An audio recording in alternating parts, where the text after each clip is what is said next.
सुप्रभात बच्चों, मैं श्रीमती विशाखा आपकी धर्म शिक्षा की अध्यापिका DAV police public school Kurukshetra से आज आपको पाठ 3 पढ़ाऊंगी। प्यारे बच्चों, चलो पठन पाठन शुरू करते हैं। पाठ 3 आत्मबोध। ओम अनेक बार बोल प्रेम के प्रयोगी।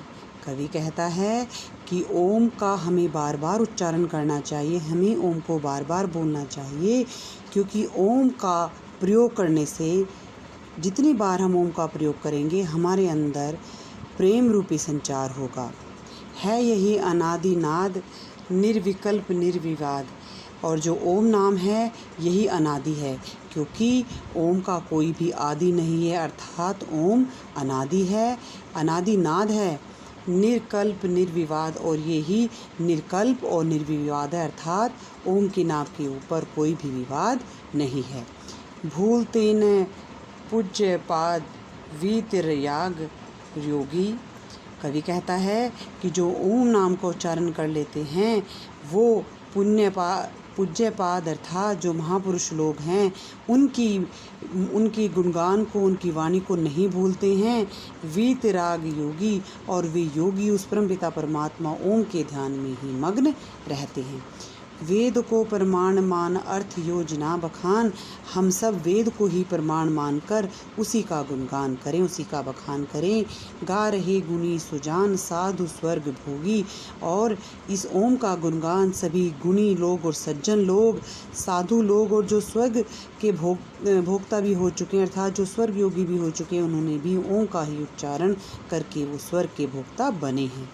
ध्यान से धरे विरक्त भाव से भजे सुभक्त।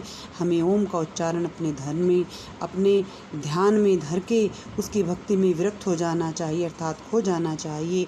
और जब हम ओम का उच्चारण करें तो हमें उसको बहुत अच्छे भाव से, सुभक्त भाव से ही हमें उसका उच्चारण, उसका भजन कीर्तन करना चाहिए। त्यागते अधि अशक्त पोच पाप रोगी। और जो लोग पापी हैं और जो रोगी हैं वो ही इस ओम नाम के जप को त्याग देते हैं, और जिसके कारण उनको पाप रोगी और वो बन जाते हैं। शंकरादि नित्य नाम जो जपे विसार काम।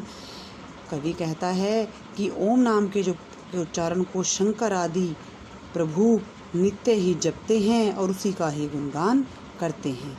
तो बने विवेक धाम मुक्त क्यों ना होगी, मुक्ति क्यों ना होगी।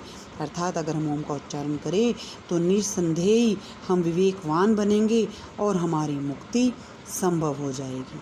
प्यारे बच्चों, हमें इसका बार बार उच्चारण करके इस आत्मबोध अध्याय को बार बार पढ़ना है, उसका उच्चारण करना है, गायन करना है और इसका भाव समझना है।